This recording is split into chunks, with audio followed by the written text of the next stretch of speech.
kidding me? You've got to throw some cold water on this situation. Start talking about nerd stuff. You know, nerd culture is mainstream now, so when you use the word nerd derogatorily, it means you're the one that's out of the zeitgeist. System activate. This is NetHeads with Will Wilkins and Trent Hunsaker. It's a tech podcast. But we are a ton cooler than your typical geek. You guys rock. And now, here's Will and Trent.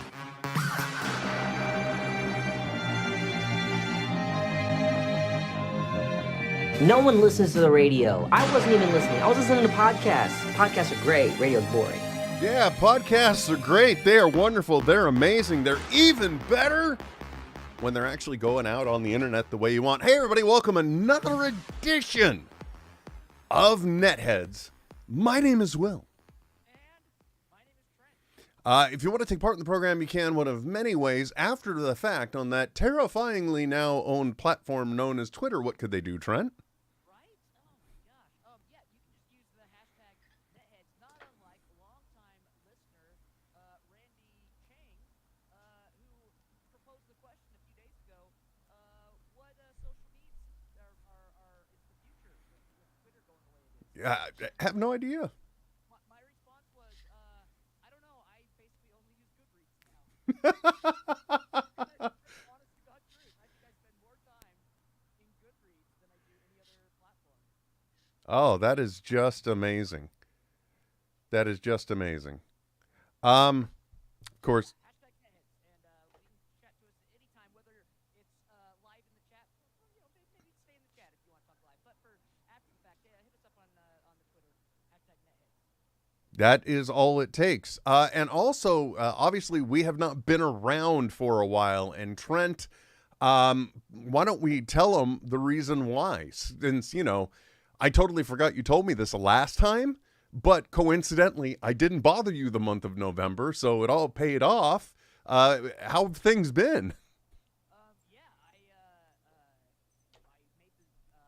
the, well, we did, Potion Championship decided to do its own pay-per-view, and we sold it through Fight TV, and, I mean, I found people to be camera operators, and other than that, everything else was all on yours truly. Sound, mixing, video, direction, switching, everything. And we pulled it off in the 2 hours that we had been given for the time to the T. So that was what was most important, not really knowing. Well, I'm glad to hear that the pay-per-view went well, that it went as was intended, and that it was a success, especially just given the everything of everything going on there. I mean, that is just it's a lot of stuff to deal with, you know what I mean?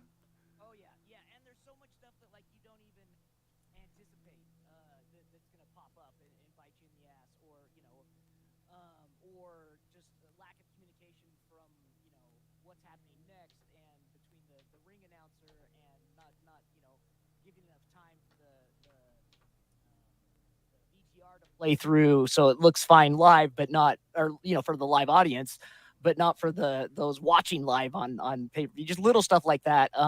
And honestly, like I have to say, I think the most for a live production, there can be no amount of overkill. Like whatever you spend on internal communication devices, be it headsets or dedicated party lines, whatever it might be, there is no amount that is too much to spend on that, because that is what will make or break a live production, I think.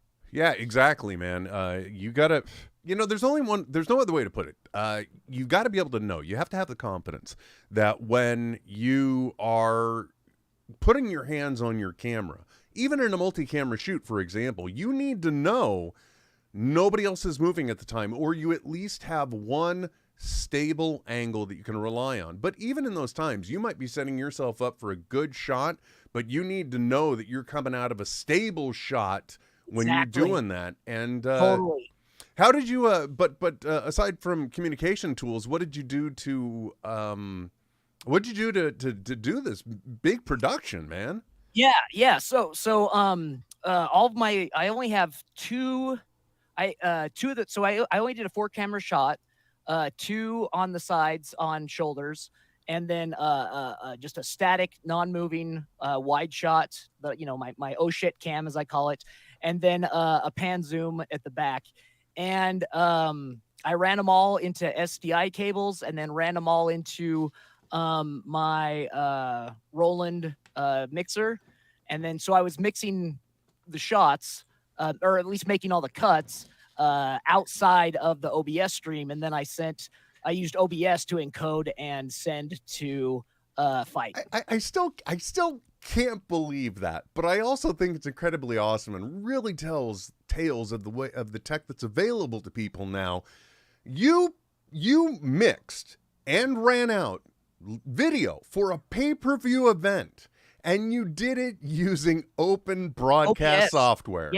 Yeah, it's crazy. Like OBS is like the VLC, right? As far as like industry standards go, I think there's no probably just media player that's more bulletproof than VLC in the same way. And everything that I've worked with, be it Kaltura, Wirecast, all the others, for just sending a steady stream at a steady rate, OBS it really crushed it for me. Hit me. You're welcome. Glad to hear that. Glad to hear that it went so well, because I know those types of things. Yesterday, for example, Kevin Smith was doing a live Q&A. He streamed out to his channel after having airings of Terrifiers 1 and 2 at Smodcastle Cinemas, and Josh Roush had to coordinate all this. Now, usually he's used to shooting live events, but in this, he's now got to not only shoot a live event, but now he's also got to send it out. He's had experience in this. I'm not saying he was a novice, but still, even in the brief amount of time that he had, because I think they got on prem at about 8 a.m. and they were going at 11 p.m. or later, but still, same day, that's freaky.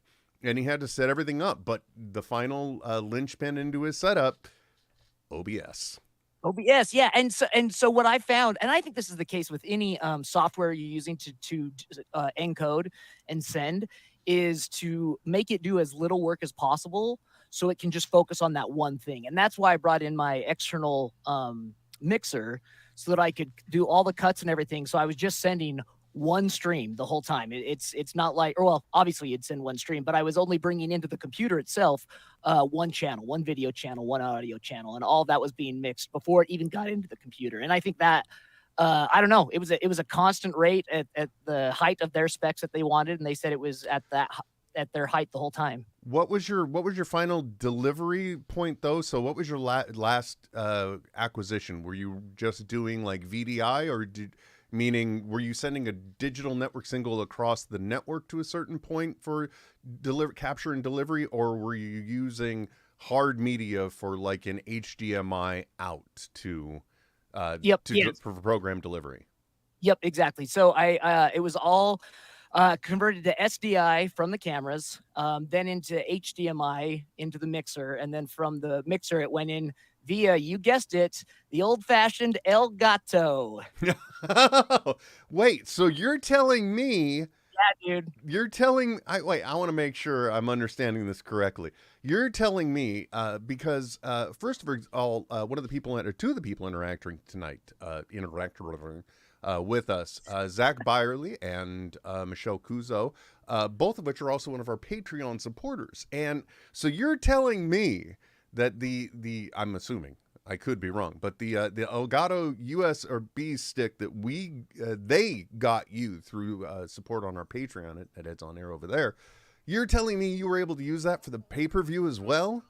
Yeah, that was the one point that I brought everything into the computer.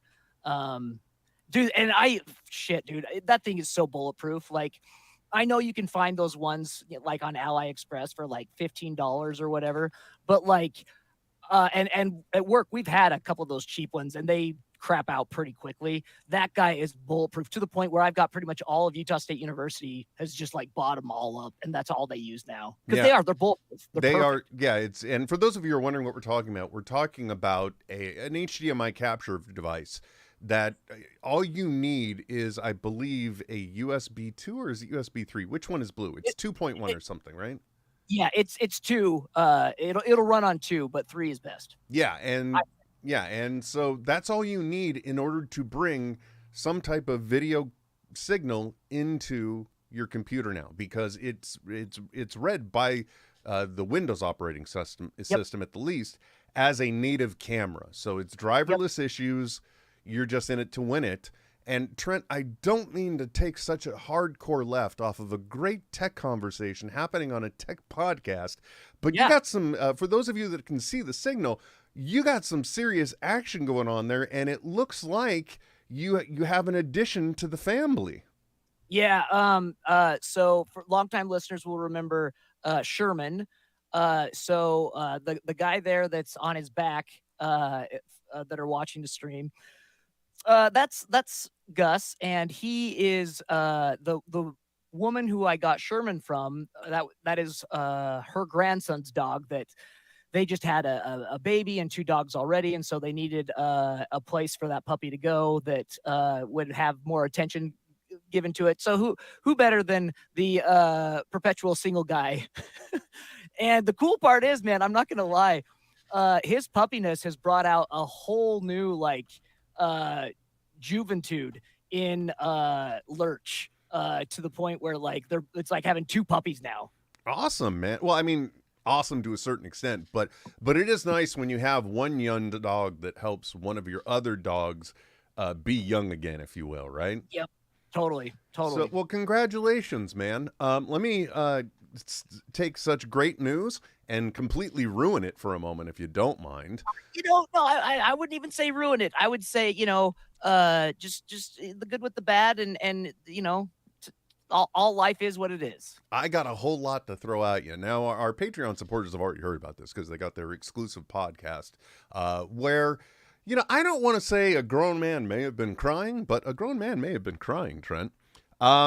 Last time we were actually doing the podcast, it was our Halloween show, and the big concern was that Winston was having an upset stomach. Well, very long story short, after a 2-week journey, unfortunately, it was actually a neurological situation, and he was losing the ability to utilize muscles, first for his esophagus, and then it was creeping to the face. And I definitely can say that we tried everything we could for him to get better, but unfortunately we lost him. And it was one of the other reasons why I'm very glad we didn't really intend to podcast very much last month, because I was not in the headspace. As a matter of fact, no joke, I don't think I've ever been this upset over the loss of a pet, and I do believe that it was getting to a point where even my wife might have been getting a little concerned, because she really thought perhaps maybe I should have a grief counselor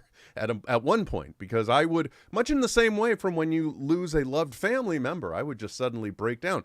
Even, and I would love to say it's gone, but even just this yesterday or the day before, to be obnoxious, I put on Mariah Carey's All I Want for Christmas Is You.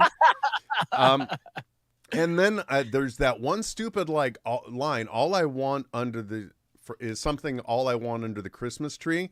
And then I thought, this is the first year from the past 2 years that I wasn't going to get my picture of Winston under the tree and lights. Yeah. And that really hit hard. But the one thing I will say is that I have found something, a truth about myself out as well. So there is some growth and some learning opportunities from all of this. And I learned, Trent, when depending on the emotional connection I have with the pet, I suffer from a little thing I might call rebound. Because we unexpectedly lost our miniature pinscher 1 year. Unexpectedly and tragically. And then, within a relative number of weeks, we had another miniature pinscher puppy in the house. It's not that I'm seeking to replace the pets as much as just fill a void, right? And I had wanted a corgi for so long, and it just so happens that our groomer used to be a breeder. Long story short, Trent, I'd like everyone to meet Benjamin. He is another Welsh Pembroke Welsh corgi. He is more considered of a red. He is also considered a fluffy, meaning he has very long hairs, and he is going to look more like a corgi with a long, luxurious coat, or some type of illegitimate cousin to our Samoyeds, because their coats are going to be very similar. And he will be actually coming home this Friday. So Like, it'll be fun to watch him grow it into his fur and everything, because like it's all like he's like a long, at least from what I've seen, looks like a long-haired version of oh shoot, what's the corgi's name on Cowboy Bebop? I don't know of Cowboy Bebop. Yeah. That was actually my first introduction to the breed, was through the cartoon. But like, it's fun.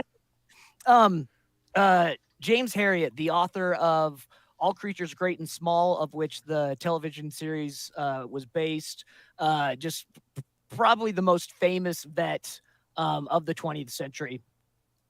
He writes that you never get over the loss of a pet, and he's dog oriented, so he's talking about dogs. But he did say that the best thing you can do is to get another dog.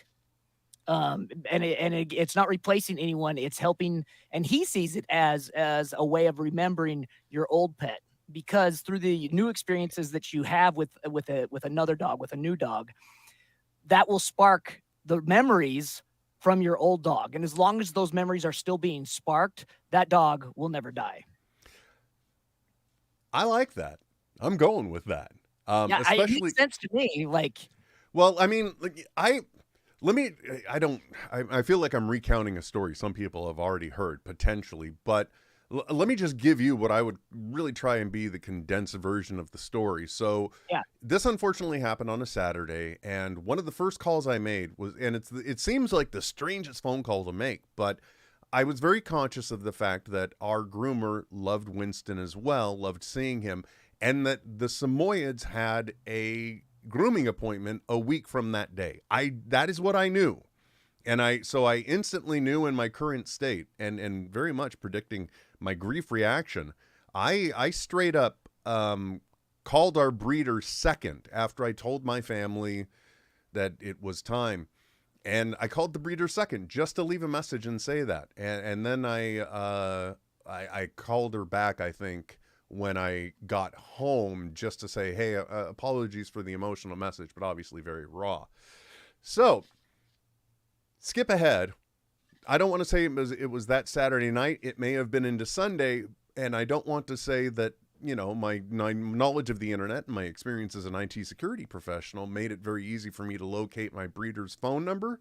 Right. But I literally reached out and said, hey, just out of curiosity, do you know of any reputable breeders? Do you know of any, and do you have any advice? Because I'm already heading down a dangerous trajectory looking at, for example, this breeder. And a lot of what you can find, you need to be very careful about, yes. I don't want to say you need to be very careful about the breeder, because regardless of what you do, there are puppies still being born. But there are certain things that you do want to look out for, because we don't want to support backyard breeding. My very own Samoyeds came from a place where the animals were being hoarded in an effort to keep a puppy mill going, or just out of loss, but there were a lot of Samoyeds at that farm. So there are things to look out for, and I wanted to make sure I wasn't making a commitment and making a horrible, horrible mistake. And that's how we got to Benjamin. That's the very distilled version. But I was literally reaching out to my groomer offline through not authorized channels just to say, really sorry to bother you, but please stop me before I do something dumb. Oh, and Michelle Kuza wanted to point out that Ron was the corgi in Cowboy Bebop. Oh yes, Ron, thank you. Yeah, there we go. And Michelle's new puppy has a very close resemblance to Gus. Although Gus is not a full Bernese Mountain Dog, he is half Bernese, half Pyrenees. Mm-hmm. And I hope one of the things I would like to say to Trent, just because we've known each other for more than a decade now, is that I hope at the time you had to lose Sherman, I hope that I conveyed what you deemed as an appropriate amount of respect, because, you know, when it came down to it, there was a time where I thought I was going to have to make the decision from a financial standpoint of, you know, will continuation be for me or for him? Or, you know, are we exceeding practical use of money? I think we should put Benjamin off of the screen now, talking about this. Yeah. But yeah, because not that dog. Yeah, right. For those of you watching,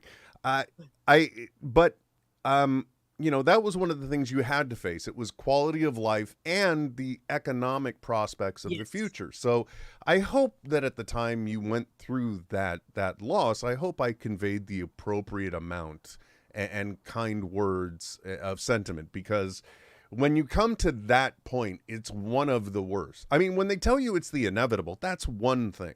But if it's the, you know, it's not inevitable, but there's gonna be a lot of complications, and it's gonna be, which I believe my own vets were trying to tell me at the beginning of what turned out to be the 2 weeks of being Winston's hospice nurse. So, you know, they tried to convey it was going to be a lot of work, and I think this doctor may have had a suspicion and thought the writing was on the wall, but yeah, I don't know. Well, but I hope I did, Trent.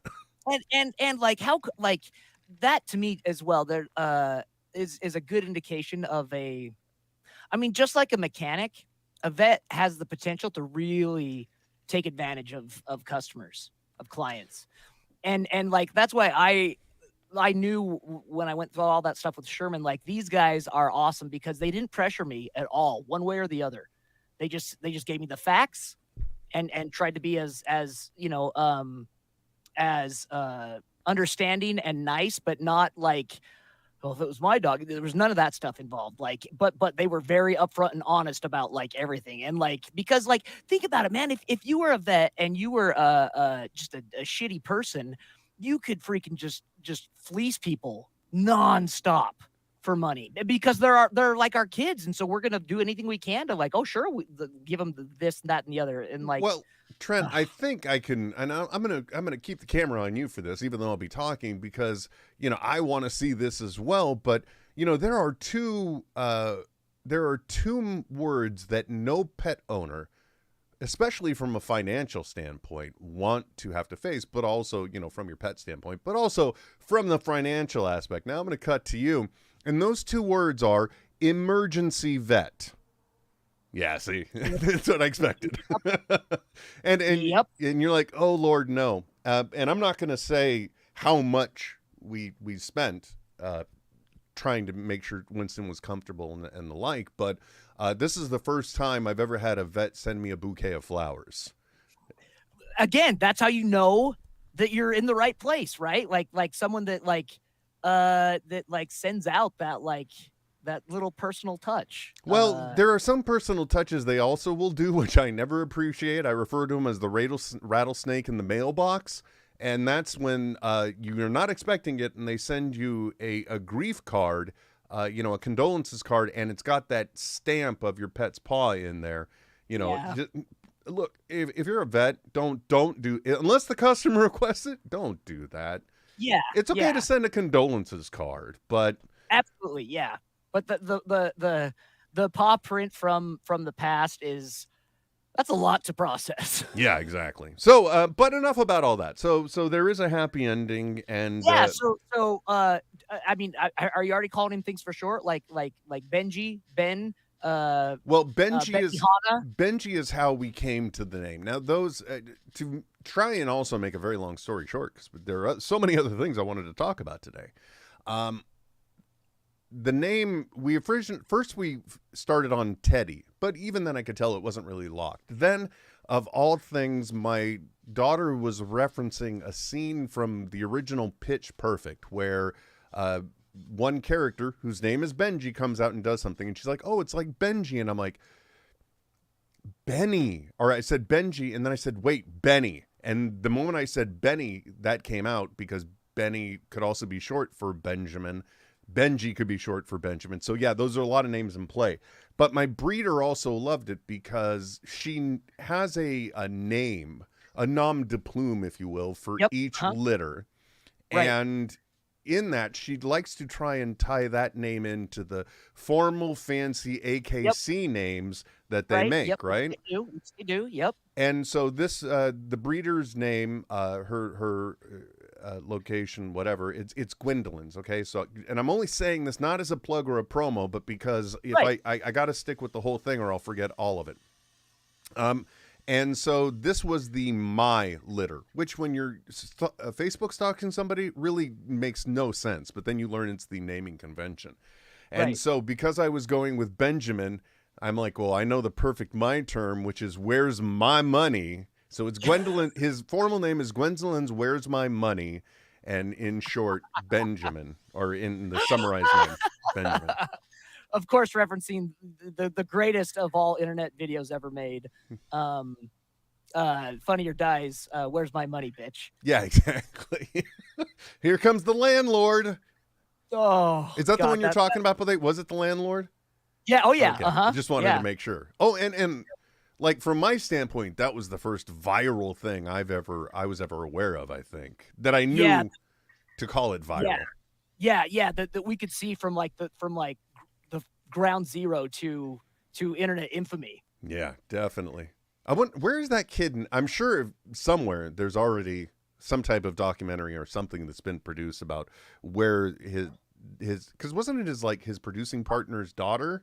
I have no idea. Yeah, and I believe it was, and it all came about because they learned that you could say something and she would parrot right back, but not retain anything of it. And they're like, "Oh, let's do this." So was that Adam McKay's daughter?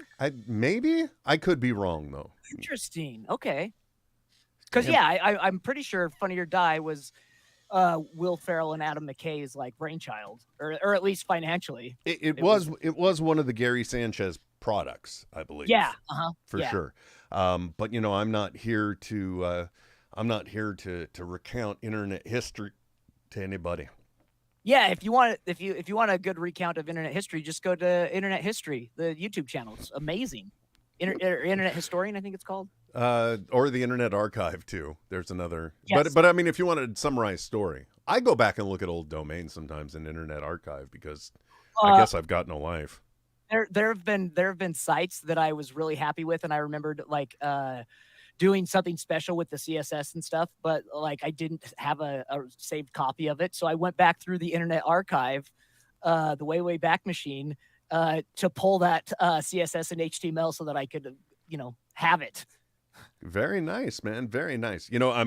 For those of you not looking at the video, I'm currently wearing a new custom Spider-Man Santa hat that I made and sewed it in myself, Trent. But the funniest part about it is that the red fur that I got, because it's for those listening to the podcast that don't see the picture, unlike a conventional Santa hat, the areas you could expect to be white, the band and the fuzzy palm on the end are in fact a fuzzy red, and it is more of a blue velour for the hat itself.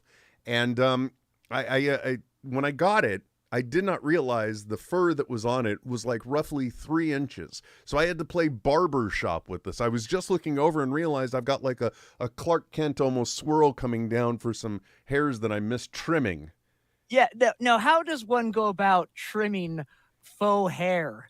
Because I'm assuming it's synthetic. You son of a bitch. I said I wasn't going to say this when I laughed about it beforehand. I'm just saying because you have sewing scissors and you have hair cutting scissors. They're very different. Yes. Will. I have a set of clippers that are used to trim hair that I was using at 12:15 at night last night with this thing inside of a garbage bag in an attempt to curtail some of the gazillion red hairs that have now migrated all over the goddamn house. Well, and the hard part is at least with human hair, right? Or dog hair, any biological fabric, you can use clippers that have like a gauge, so you know exactly how long you're getting. So you had to eyeball this then. Yeah, I had to eyeball it, and I there was no gauge on it. I did not go for a minimum length, which I probably should have, but well, let's just say these these clippers I was using, they don't really have a wide gate. I actually, come to think of it, I do have a set of electric trimmers upstairs as well from when I used to maintain some semblance of hair. But and those were down to 1s and 2s, but that's Right. neither here nor there. But anyway, so I made this this new hat. I sewed it myself, and I'm kind of proud of it. But obviously, there's still some areas to trim. Trent, I know we don't know where our new and future social media site will be. I don't know if we're going to Hive. I don't know if we're going to do this or do that. But sometimes the social media that we do have, when it's not in the hands of somebody scary, which, by the way, if I could just take a moment, I'll forget about that other story now. But if I could just take a moment, isn't it interesting to see what happens when you have a communication tool that is so widely used that there are government agencies that have automation built to rely on providing notifications to their citizens? Isn't it terrifying when you suddenly realize that's all just in the hands of one individual now? Yeah, and who is not afraid to flex his in a demonstration his own power. Yeah, that's kind of terrifying. But I mean, there are literally government agencies that built tools to help establish communications and work with the citizens. And wow. Anyway, so that's Which and like it's interesting because like in its inception, as it was a way to post things to the internet via SMS, that makes for perfect integration for alerting people, citizens and whatnot. But since mass texts are now illegal and have to be sent one at a time, the government can't do that. Yeah. So yeah, they have to go to a third party or something. And yeah, it's who knows, man. It's yeah. Ugh. It's crazy times, man. It's crazy times. It is at that. And I would just encourage people to do just the smallest amount of Googling to find out where Elon Musk got his fortune from. He's not a self-made man, people. Oh, And no. Where his money came from is a very, very bad enterprise. However, hashtag NetHeads on Twitter if you want to partake in the show. Yeah. You bring up a very good point. But Trent, there are social medias that can actually do some good in this world. I know it's shocking, and I know you're not going to believe me when I say this, but actually TikTok does some good. It doesn't just make the random person in your neighborhood a star, right? Right. Sometimes it can have, and I don't know if this was unintended or not, but it can have unintended great consequences. Now, there is a business in the suburbs of Chicago, right? And apparently, Tacos Bout Joy, it's tacos and then Bout, B-O-U-T, and then Joy, opened recently. And I believe one of the owner's daughters did a TikTok, and it was simply from her perspective of sitting in the booth with her feet up. So you see her feet, and then it pans over to a person, and then she says, "So sad to see my mom just sitting here waiting for customers," right? That's the TikTok the girl put out. That was the extent of it. Didn't go into, I don't believe anyway, it went into like any backstory or anything just beyond that. Then another person on TikTok. Well, first that starts to make the rounds, and then people that would be considered influencers on the platform start echoing that. Like one of them I followed. This is kind of how I got to this story. I got to see them talk about it. Then I saw the original video. Then a food influencer, while that blows up overnight, decides they will go there and be the first person to go for that day. They want to be the first customer. So now the exposure starts like falling even more from there. This was like 2 or 3 days ago. Now they are completely and utterly slammed. And I saw a follow-up video like after the second day of their exposure and going viral where the daughter, or one of the people was crying and the daughter was pointing out this is the first time they had been able to pay themselves since opening. Oh, geez. which as a proprietor, you Yeah. understand completely. 100%, dude. Yes. Yeah. So that was sometimes social media can do good. And it's funny because like it's good because it taps into very human conventions, right? Like very human responses that otherwise, how would you even reach that many people? You know what I mean? You wouldn't. Like, No. or it would take so long for that story to be picked up by traditional media, if at all, depending on what else it was running against that day. Like, yeah, it's pretty rad. In fact, it wasn't it TikTok as well that like got a bunch of people to purchase or at least to tie up tickets to certain political rallies, and so that ended up being mass empties there. Like, and it from wasn't a platform, it's a very like mobilizing platform as far as getting people to do shit. Trent. It wasn't just. Let me tell you, it wasn't just TikTok. It was K-pop fans on TikTok. I mean, in the ultimate waha, we got you. That was a good one. So yeah, it is amazing the way they can do this. And pointing out Leslie H talking on YouTube saying, yes, love how TikTok revived the place just in time for Christmas.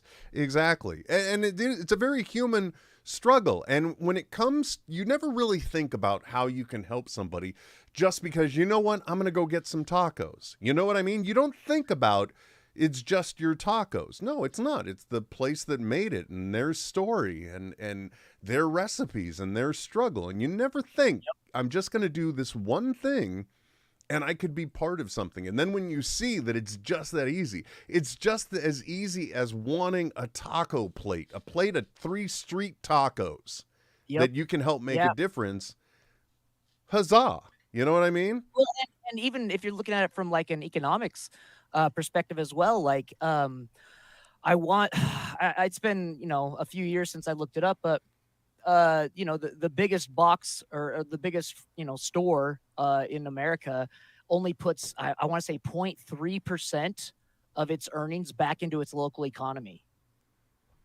0.3%. That's why you support local business, right? Absolutely, because then that money is going to help, circulate around you and help people around you rather than a few people who live very far away. Yeah, exactly. A corporate board that doesn't care at all, and they're trying to figure out ways to get people to be able to legally have less break time and more work time. I love your reaction sometimes. But Trent, do I still have this button? Hold on a second. Let's see if I do. I don't think I do. Trent, there's a lot going on right now. As a matter of fact, there are people that are watching this show and they're going, for the love of God, give me the info I want. I will, and I will do it. I will, but I will also do that immediately after I tell you about the gold chop. Trent, now I know you have some personal experience with this, as do I. I've dabbled. Ladies and gentlemen, if you're watching this show and you're looking at my background, then you're going, you know what? That guy might like the Marvel. And it's true, I do. But you know what? Maybe you're watching this and you're like, I'm watching it just to get something from this guy. And that's cool. And you're into the NFL. Maybe you're there. What if you were able to get a jewelry company that would allow you to represent your fandom while still looking good? The Gold Shop does that. From my perspective, they got the Marvels. You see the Marvel? And as a matter of fact, I am right now wearing Spider-Man's face, just like the one on my wall. I've got that. And if I didn't want to wear that, Trent, then I could also rock the Black Panther bling myself. Wakanda forever, Will. Exactly. And as a matter of fact, Trent, I know for a fact you also have a Captain America shield. Yeah, a perfect replica, not unlike the one that's on your wall over your left shoulder, Will. Thankfully, yours is not made from foam, though. Anyway, folks. No. Yeah, I'm not gonna, drill too into it. But if you wanna save a little cash and you want to check out some fine jewelry, then I'm gonna tell you. You just go to that URL, thegoldshop.com. There's no O in it, so it's THEGLD shop.com. And all you got to do is use the code GLDGNetHeads and you'll save some money, get a free necklace. It's something along those lines. I just really like it. I got gifted some of their stuff, and it's something I like, and it's something I think is pretty cool. And we're coming up on the holidays, so go to that URL, use that code GLDG NetHeads. Save some cash, get some cool stuff. Represent who you are with the Gold Shop. Boom. Now, for those of you that are waiting for something else, because during this show, during this live only, Trent, to teach the people why immediacy matters. Yeah, you like that, huh? It's happening now. Exactly. We're giving away a code. Well, first of all, right now I'm on day 2 of my 5 days of giveaways on TikTok. So if you're following that Will Wilkins on TikTok, or you go to netheads.com/giveaway, you can find out how you can still possibly win something. Like right after this show, Trent, and after I eat dinner, I'm giving away the AMC exclusive popcorn vessel from Doctor Strange and the Multiverse of Madness. But you know what I'm also not doing? Giving away this one. Yours will be wrapped in plastic. Don't worry. People are waiting because they're waiting for the secret word. Now, this secret word is only going to be able to be used right now. Don't go away from the show. Stick with us. But if you go to netheadsonair.com/giveaway and you use the phrase that pays, my friends, of ELF, lowercase all, just ELF. That's all it is, guys. ELF. You'll get 5 extra entries to throw in there before we do the drawing video after this. I don't do those live, but if you're saying, well, Will, I'm not interested in that popcorn vessel, I've still got to give away the Thor Love and Thunder AMC exclusive one, which is a Mjolnir tin mounted in a rock. I have the Wakanda Forever vessel with the battery not exposed, so because it lights up, it's fancy. I've already given away a Khonshu Ushabti, a scene of Marvel's Moon Knight. Not one of the actual ones, it's a 3D print replica. But the big thing that I am giving away is a Vector robot. So, what did you say? No, one of like these robots behind me. It's one of the first versions. We're giving away one of those too for the 5 days of giveaways. That's going to be the one that we'll probably give away on a live. And I messed up my dates. It's on the 14th because if it's 5 physical days and you start on the 10th, it's actually the 14th. So that's the day of the last giveaway. But even better, Trent, even if everyone has a chance to win every single day. You won yesterday? Don't care. You're back in the mix today. You win yesterday and today? What kind of magician are you? You're still in it. So you could win any one of the remaining prizes, including the Vector robot. And as a matter of fact, we're giving new opportunities every day to earn more entries. So that way, when I hit that little magic button that says pick winner, ba-boom. The only rule I want to remind everybody is that you want to make sure that you verify your email. Okay, there will be an email that arrives from the site into your spam, your junk folder, your main folder, your promotions, your updates. I don't know where it went. It's in there somewhere. It's going to be from netheadsonair@gmail.com. Make sure you validate your email because only validated email winners are passed on. I guess that's the best way to put it. So that's all, folks. ELF. ELF is the secret word you're looking for. So Leslie, if you leave the program now, I completely understand, but hopefully you'll stick around because we can still have more to talk about. So Trent, the big question, the question on everyone's lips, their chapped lips. Yeah. Will the groundhog see? No, that's not it. Just kidding. By the way, also since we've last talked, I'm still getting over bronchitis. Oh, geez, are you serious? Yeah, the title of the, pardon me for being very indelicate, folks, but the title of the special edition show that our Patreon-only subscribers got was Fuck November.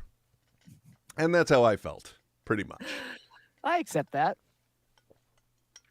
Yeah, as a matter of fact, because it was basically 2 weeks of taking care of Winston, then 1 week of grief, then getting a cold, which slips into bronchitis right before Thanksgiving. So my family has to have Thanksgiving here at home instead of with family because my other daughter also got sick and my wife and daughter were getting over a cold. So it's just, yeah, November could bite itself. But there's one thing that November did brought us, and I'm so excited that you are here to talk about it because I said, Trent, God damn it. If we're going to do this, you gotta watch this. And one of the good things that we did get the day after Thanksgiving was the Guardians of the Galaxy Holiday Special, which I appreciated, Trent, because it was everything that a holiday special should be. It wasn't too long. It had emotional, heartfelt stuff. And in this case, it was also sci-fi, so it was fantastic because I wasn't looking at a flying goddamn reindeer. I was looking at Drax and Mantis bouncing around Hollywood, for gosh sakes. So, Yeah, and fitting in perfectly, mind you. Not for nothing, okay? But I think we all kind of know where Chris Pratt's political and religious beliefs are centered, right? And you can also tell who has what star caliber, because really he's just at the beginning and the end, and then you got the meat of everyone else. Yeah, the whole time I was thinking in my mind, I was just creating like shot lists. So I'm like, okay, they spent a day shooting this. They spent 2 days doing this because you could bring in everyone in for that 1 day shoot. Oh, like and the whole time. Yeah, and the Hollywood stuff was probably just the last stuff, which was the last day pickup for inserts. Yep, totally. Yep. But it was it from a holiday special perspective, man, I really freaking enjoyed it. But what I was saying is that even though Chris Pratt wasn't directly involved, I mean, Mantis, spoilers by the way, all over this, guys. If you haven't watched it by now, come on, give me a break. So spoilers all over this. Already we started getting into them, but now we're really going to kind of hit on a few of them. I mean, Mantis and Drax literally in a Hollywood gay bar. Is that in not some way trolling Chris Pratt? Just a little bit. Just a little. Yes, it was awesome. Yeah. But overall, actually, one of the things too, I don't know if you noticed, but one thing that has kind of continued on in these, because Kevin Feige was very adamant in slipping in that Wakanda Forever closes Phase 4 and the Guardians special, so it's sort of considered Phase 4. And since the Eternals came out, first we had a reference to Kingo Sr., I believe, in Miss Marvel.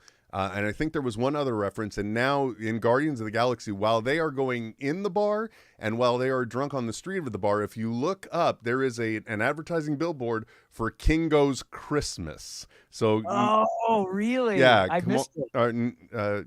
Yeah, it's right there. It was one of the first things I picked on. I'm like, oh my gosh! So it's nice to see that they kind of are still reminding us that there's some reason why they made the Eternals. Yeah, but the Christmas special itself. It was all kinds of perfect. I've said it once, I will say it numerous times. That Marvel special animation that tells you it's a Marvel Studios special is just so filled. It's created and inspired with such nostalgia from my own childhood that when I see that, I'm almost like instantly brainwashed to love whatever is about to follow. Yeah. But this I thought was...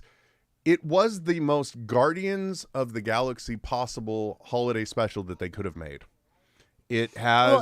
Go ahead. Yeah, everything. No, I was just gonna say, and it makes so much sense because it's all told through an interpretation of an interpretation, right? Like it's removed, and and it's perfect. It's perfect, and still captures the heart of Christmas. And much in the same way that in Guardians 2, I did not realize that it starts with and is about the exact same story that you thankfully pointed out to me, because first there is the protection of power sources from a higher being and ends with protection of power sources from a higher being. This one... the overall story is from the misinterpretation of information being passed on. And it doesn't start off with, but like the title sequence is literally the best Christmas song ever created. And it's Christmas as understood from somebody 4 times removed from what it is. Because Biza Makatikilarak, or whatever his name was, said that he learned it from, I think, Rocket, who learned it from Cosmo, who learned it from Kraglin, who got it from Quill. So like that much of a daisy chain. And I don't know what Christmas is, but Christmas Time Is Here is literally my favorite Christmas song ever now. Yeah, and not only that, like it's catchy as hell too. Like that could slip into any like seasonal top 40 radio play easily, because it's just like, as far as like the tune goes, it's catchy. It definitely is. And plus, I don't think there's ever any other Christmas song you're going to hear where the lyric of Mrs. Claus, she works the pole and plans her man's demise. It's true. And to hear about a flamethrower wielding Santa Claus, it just warms my heart. Who's a master burglar and great at picking locks, and if you don't leave milk and cookies out, he will stick dung in your socks. In your socks, yep. Or no, pardon me. Yeah, that's it. But what's the other one too? If you're on his naughtiest list, he'll shoot. If you're on his naughty list, he'll shoot missiles at your toes. I mean, this is literally the best song ever for Christmas, in my opinion. It's really good. It really is. And equally, the song that it goes out on is really good too. Oh yeah. Well, the thing is, that's in a way that is how it is a most Guardians product still, because it is again the eclectic. It's set to the eclectic soundtrack ear of James Gunn, and this guy is way more than Cameron Crowe is able to truly somehow tap into music that's either been a major part of the zeitgeist at some point, or like in this case, a bit of the more obscure, while still being the amazing song choices that I just never would have seen coming. Yeah, they even have the there's a Blondie Christmas song that only, like, you rarely ever hear, that is played while they're in the club, I think. Oh my God, dude. I hear that song all the damn time. Do you? Okay, I think okay. it's either called Christmas Rap or Wrapping Presents. Yeah, something like yeah. Still, the soundtrack is great. I thought the character explorations were great, and it really kind of also part of the story, big time spoilers in this early on. It's revealed that Mantis has not told Peter because of the way she is and her understanding of things. She hasn't told her that she's his half sister, that Ego was his father or her father.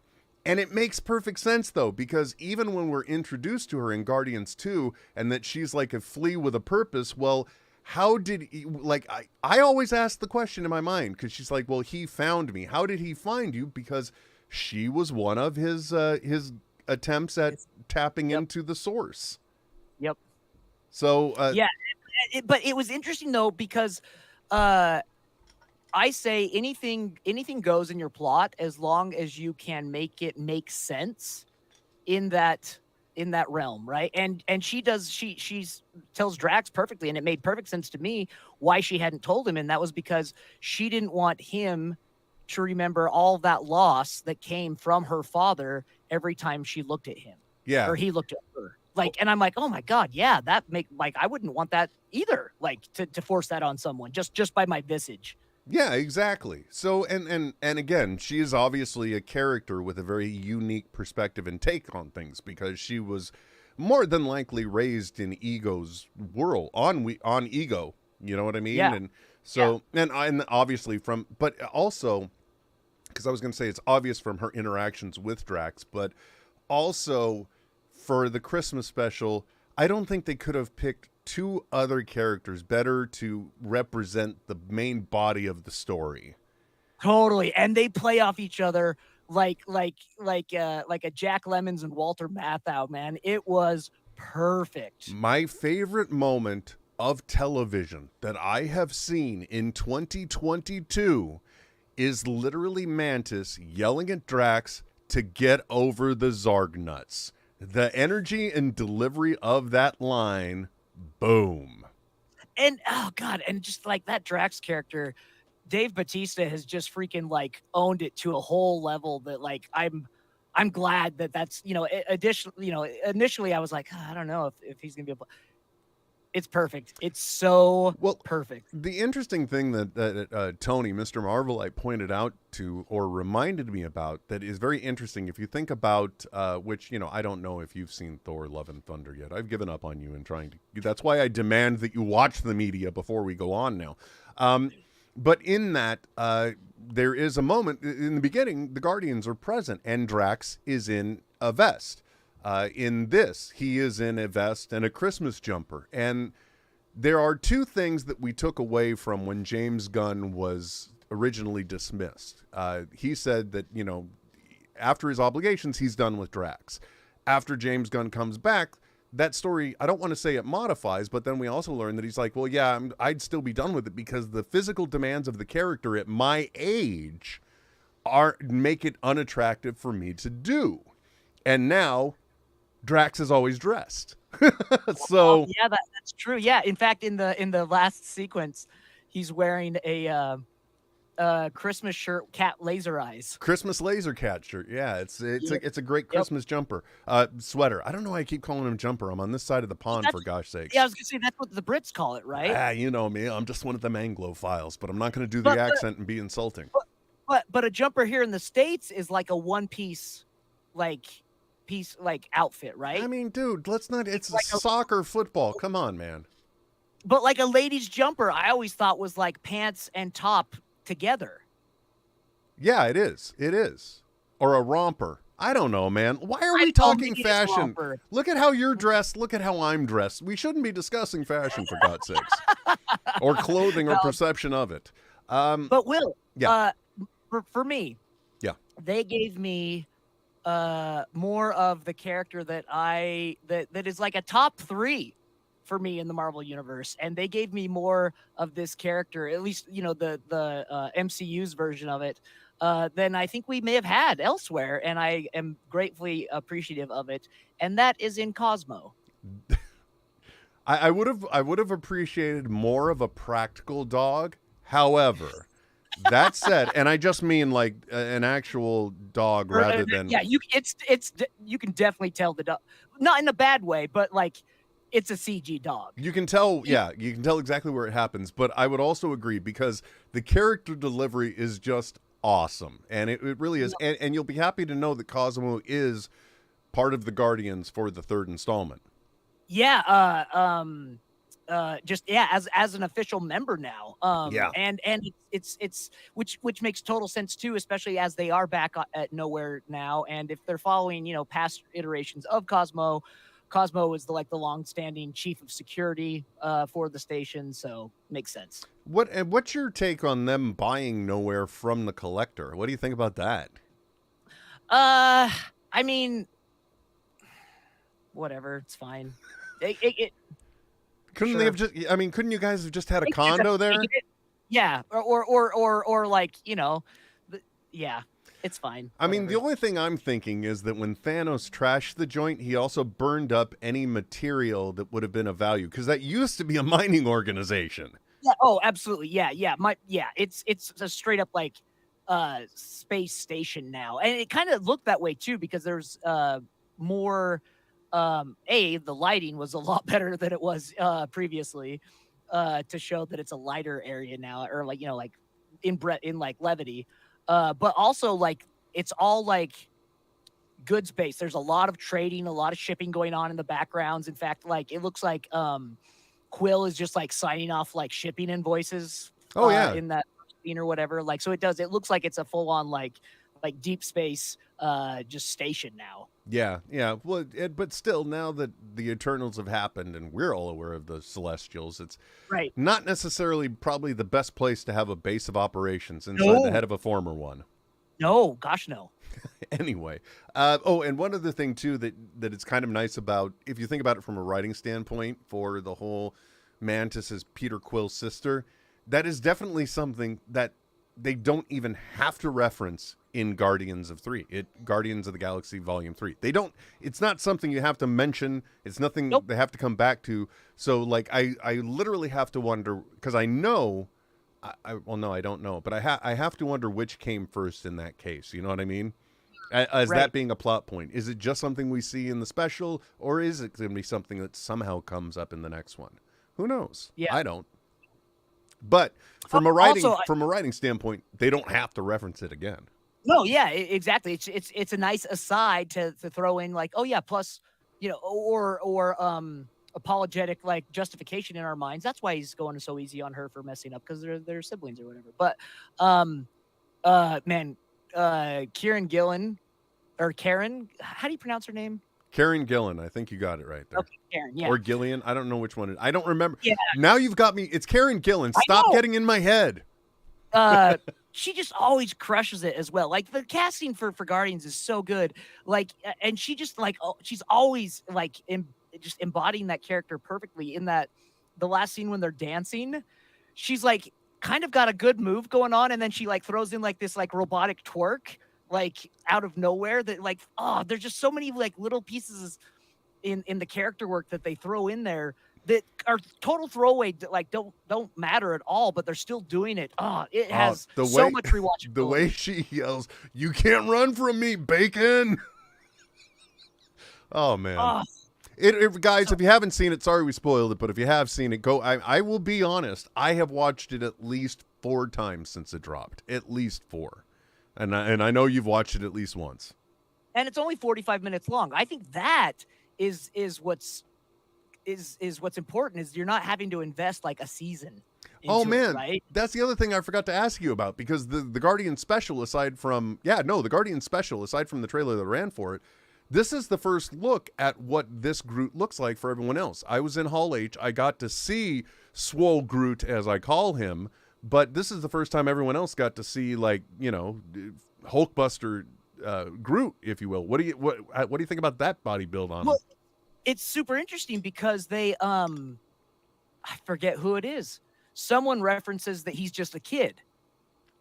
Oh yeah, that's one of the things that is canon, by the way. That but who, this is a new Groot. So this Groot was grown from a clipping, if you will, from the old Groot. Yeah. And that's why in Infinity War, Groot says to Rocket "Dad" as he's being dusted, because that is his father. Unlike having a friendship with the previous one, he is the father figure for this one.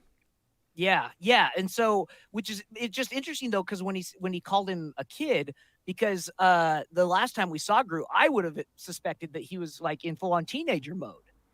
Well, especially if that's we've got to guess that. Oh God, now we're getting into time. Right, but it just kind of threw me off, and I can't remember who it was that said it. So if it was, but it makes sense, because if it's 2023 or 2024 in the MCU, they reference the actions of Guardians of the Galaxy being in 2014. So this is a 10-year-old Groot, basically at this point. Yep, yeah, it would be, yeah. Oh, and the gift that he gets is great too. What did he from Peter?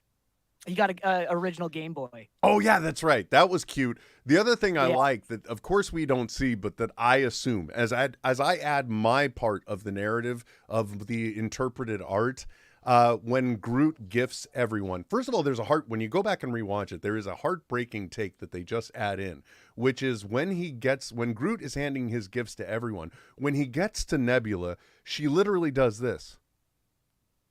And you realize, if you watch that moment, you realize in that heartbreaking moment, this is the first time somebody has probably given her a gift. Like a no quid pro quo type. Exactly. But the other thing that I add in the backstory is that these amazing dioramas that he makes, in my mind, he grew them. He didn't make them. Oh, yeah. He grew them. That's my take. I am guessing that there is one piece in that gift exchange that we will see later on in the MCU, and that is the gift given to Rocket. Yeah, that's an interesting one. I'm assuming that's got to be an extra that was laying around or something, because so I just like, that's too specific of a thing not to be referenced later. Yeah, I mean, yeah. But that's something they don't have to deal with until Captain America: New World Order, right? Which is not, by the way, a mashup of the Captain America franchise and wrestling, as I have been explained. So the Wolfpack's not going to be dropping in. Yeah, exactly. I don't know. And Leslie even points out, Nebula makes me so sad. I'm glad she's getting such growth and attention. Yeah, me too. You know, because that is so many of these when you look at so many of our heroes' stories, they are so damn traumatic. You know what I mean? But it's cool though, because there is a tendency for big franchise names to not ever be able to experience growth because it changes the character so much that you can't you're being you can't do as much with them when you like. So for someone like Nebula, who's kind of a smaller character and has a lot of potential for growth, oh man, they like give her own special, man, or her own like TV series. That would be awesome. Nebula, yes. Yeah. Somebody yeah. tried to give Karen Gillan a series. It didn't work in the U.S., but neither here nor there, Trent. Hey, man. What? Oh, you don't remember that? It was, I think the name of the TV show, if I'm not mistaken, was literally called Selfie. But it was a modern take on My Fair Lady, because it was a guy, I believe, trying to help a basically social media obsessed millennial attempt to integrate into normal society, if you will. And this was a television show? Yeah, I think so. Selfie. Man, I think because I don't even remember this.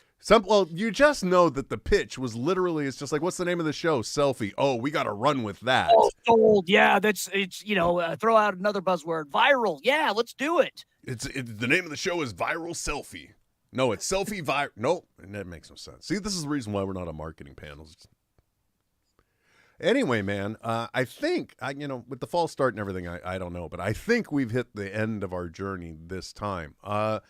With that, let me remind everyone again, as I mentioned during that wonderful little ad space, that I am having, through my social medias, I guess, even though I don't really publish more about it, but I am doing 5 days of giveaways. We've got the unique AMC popcorn vessels that are going out, including tonight will be the Multiverse of Madness, tomorrow will be Love and Thunder, then Wakanda Forever, and then the last night, which I believe is Wednesday the 14th, we will be live streaming over on TikTok, doing a giveaway of the Vector robot. So that's the big reveal that we'll build up to and do that. So go to netheadsonair.com/giveaway if you want to find out more, or if that's too complex, but you follow me on Instagram or any other social medias, I've got one of those links in my bio, and that'll get you there too. So that's nice and easy. Trent, what's going on in your world that you want to plug? If you want to check out what I'm up to, just go to Fight TV and check out Devotion Championship Wrestling. Sounds good. Also want to remind everybody right now, since we are on the Smodco Podcast Network, that Clerks 3 is now available on home video and digital media or physical media as well if you want to get it. And Trent, if you haven't seen Clerks 3 yet, I got good news for you, because once again, I bought it. I bought a digital, and I've got a steel book with a digital code, and it's sitting in the other room. So Yes. Once again, if you guys are wondering why has Trent put up with Will for over a decade, free movies. Yeah, it's for the movies. That's it.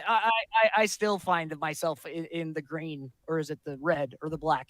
I don't know. It's for the movies. Might as well be. I mean, there's no other good redeemable reason. But thank you again, my friend, for spending some time with me on your Sunday. Boy, this really felt old school. Sunday at a 6 p.m. and tech issues and everything. The only thing I didn't do was spill lemonade.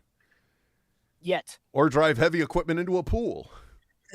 Right. Now I'm doing... Can you believe we've been doing this so long? I'm now literally making deep cut references on our own podcast. Yeah. Hey, nothing better for those faithful fans.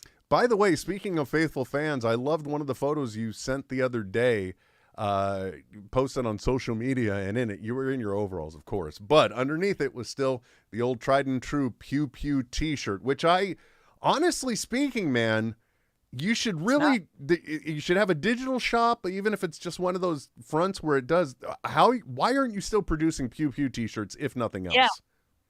Maybe I'll start up my own Redbubble or whatever it's called. Hey, here's the thing. If anyone knows on print on demand clothing what I should go with, hit me up using the hashtag NetHeads. Yeah, there you go, man. Because you gotta get that bad boy back out there. It is because it's so simple, but and it's still one of the t-shirts I will get compliments on when I'm out wearing it. Yeah, same. You got an eye for design. I don't, but you do. Which is why you should be in charge of the artwork, but you got other stuff. Anyway, again, thank you very much, my friend, for your time, and to those of you who have been watching, or those of you that are now listening, thank you again for your time as well. I hope you enjoyed this journey as much as I did. I'm not going to say something douchey like, I've spoken my truth. I still don't understand that, but I will say, from the bottom of my heart, thank you very much. It's always nice to be able to interact with people live, as well as provide some type of distraction from the abysmalness that is life, if not for more than an hour of time for anyone. So glad you guys are out there, and thanks for joining. Trent, hope you have a wonderful rest of your Sunday.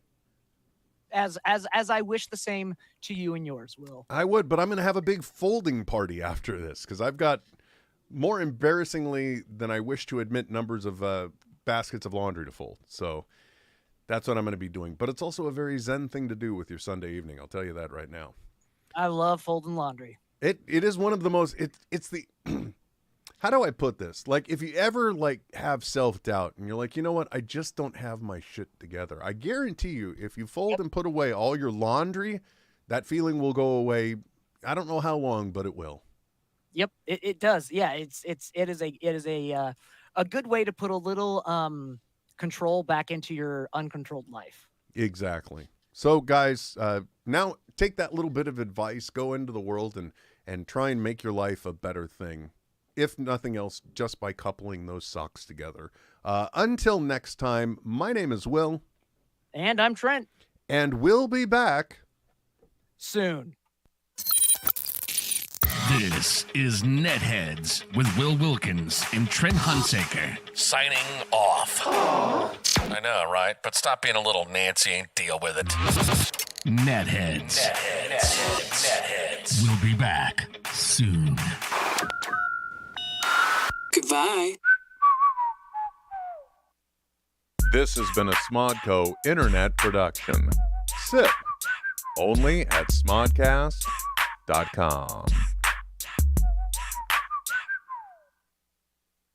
Can't never get nothing right, man. Never get nothing right. I was so proud of myself that I hit the music at the same time. But people just on the video got entertained by you on camera the entire closing of the show. Well, gosh, that's my bad. I should have given him more of a show, like taking my shirt off. No, I'm just thankful. You just stood up and they could see that I've been broadcasting without pants on the whole time. I'm just thankful that, you didn't do anything you wouldn't want to have seen. So I'm sorry, my friend, but you know what? Maybe in another month when we do this, I'll get my shit together. Actually, that's not true. One of the things we didn't talk about, but are you going to be able to do an Agathon? Of course. When do we do that? It's a NetHeads tradition, Will. It is. So, I mean, if we do it on a Saturday, I can't, oh my gosh. It's going to be sometime between the 19th and the 23rd, I think. Right? Cool. I don't know, man. Next weekend is Nutcracker. Life is chaos. Be kind.